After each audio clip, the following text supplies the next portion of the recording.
Hey artists! Welcome to another tutorial. Today we're going to be learning how to paint this adorable fluffy little owl sitting in a tree. I'm using oil paints here, but you can definitely get the same effects with acrylics. I highly recommend working with a slow drying medium if you are working with acrylics.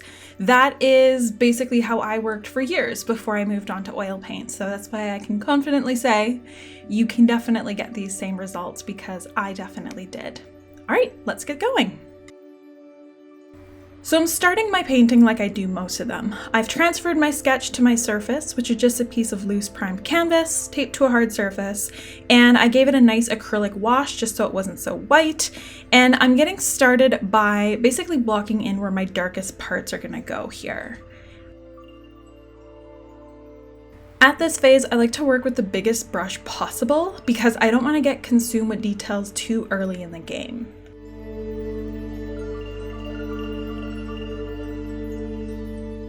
So one little trick here that you can do is if you're not really sure where to kind of block in those things, take a look at your reference photo and squint your eyes so it makes everything look blurry. And what's neat about this trick is that it actually allows you to see where those bigger swatches of color and tones are going to go.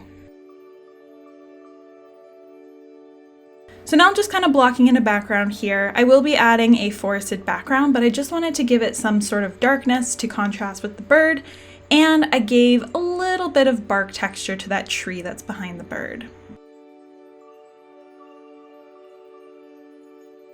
So now I'm going in with my first sort of medium tone that I'm going to be using for these feathers and blocking that in with the largest brush that I can. Because I am working with oils here, my paint underneath is definitely still wet, which means there's going to be a little bit of blending, but that's okay in this early phase.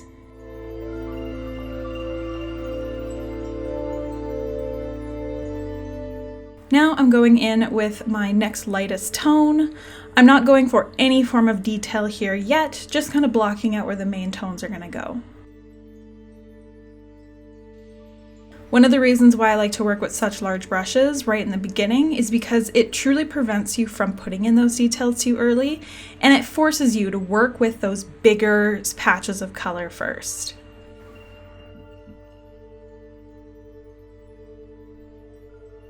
One of my favorite brush shapes of all time is a Filbert brush, and that's the one you see me using most of the time, and the reason why I love it is because it's super versatile.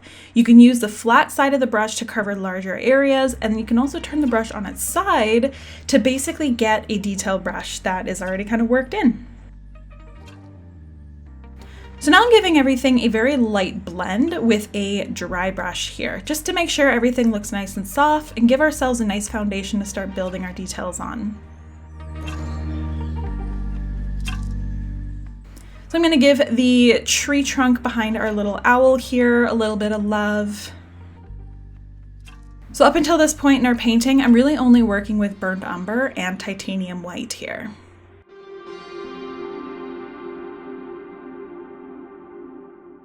I wanted my tree trunk and the background to be more out of focus so that it pulls the attention to the bird. So that's why I'm using much bigger brush strokes on that tree trunk.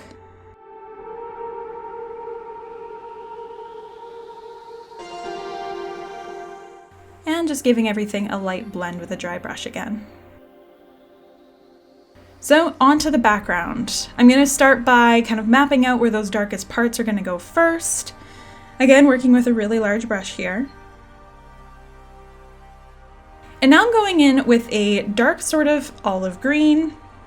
I created this by using burnt umber, titanium white, sap green, and some ivory black. And now I'm going to kind of put in where some of those tree trunks are going to go, using very large brush strokes here, so it gives that sort of faded out look for the background. And now giving everything a very light blend.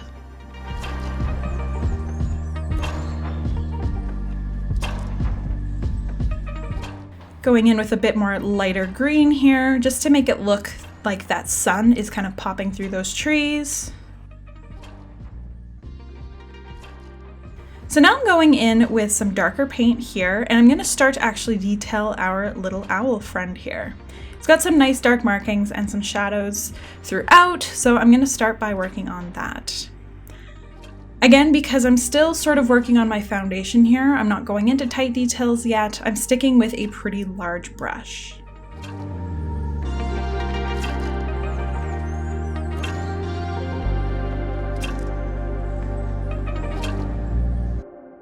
So now I'm going in with a much smaller brush here just to kind of get some details into that face.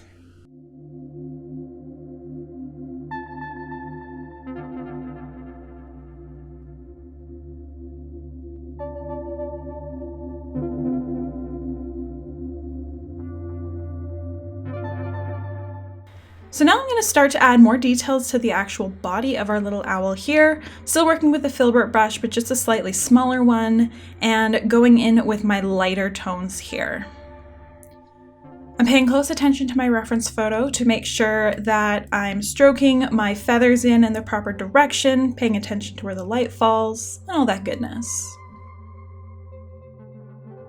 So because our owl here, on its belly especially, the feathers are really soft and almost represents fur. So that's why I'm kind of going in with the same sort of technique that I would do for fur. And now working our way through towards its head. Here I'm mostly working with titanium white mixed in with a little bit of burnt umber and ivory black, just so it's not pure white. You can see here it's starting to build up some nice detail, so it's really starting to come to life now.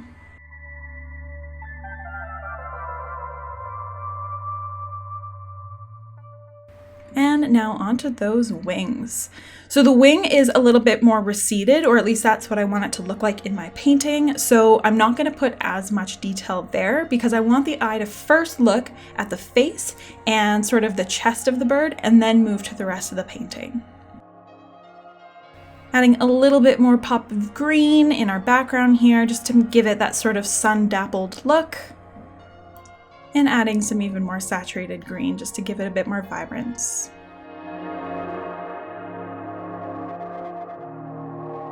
Our little bird was blending in a little too much with our tree trunk, so I just re-emphasized that shadow a little bit.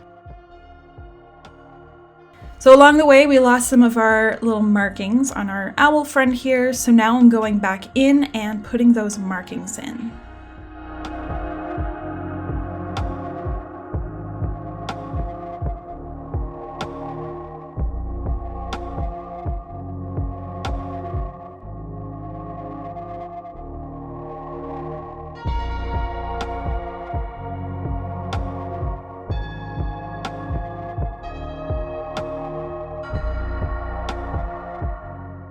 So now I'm going in with a liner brush here that's got really nice long bristles, and I am going to start to do my first true final detail pass here.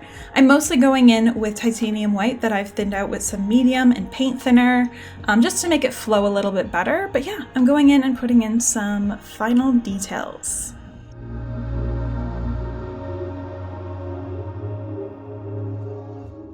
I'm definitely strategic where I place my finest details. I want to be very strategic about where I'm leading the eye throughout this painting. I want it to look at the center of the face first and then kind of move down towards the chest of the bird, and then everything else is going to kind of fade into the background a little bit more. So that's why the most detail is going to go in the most important part. So now I'm going in and I am glazing. I'm going in with a green glaze here for the background to just kind of amp up that saturation. And now I'm going in with a shadow glaze just to add a little bit more shape to my bird. He got a little flat as we were going, and to give him a little bit more color. So you can see we're really starting to pull out that 3D structure of our bird thanks to these glazes.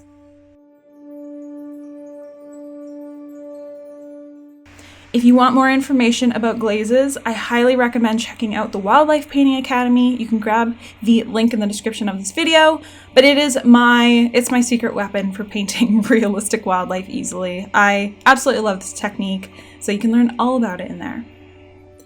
All right, so into my wet glaze layer, I like to work in a couple final details here. So you can see I grabbed a teeny tiny little brush, and in a few strategic places, I'm adding a final sort of pop of those details.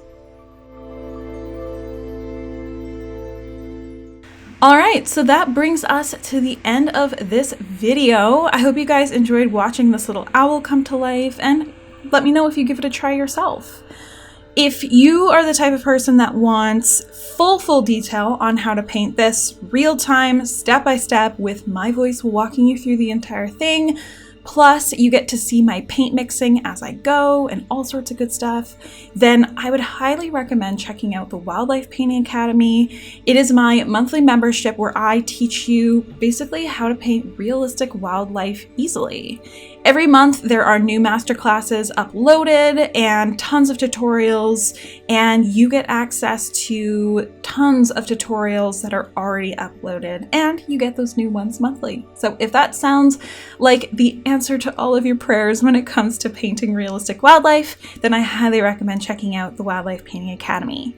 You can do so in the link of this description. All right, thank you so much for watching. I appreciate you, and I will see you in the next tutorial.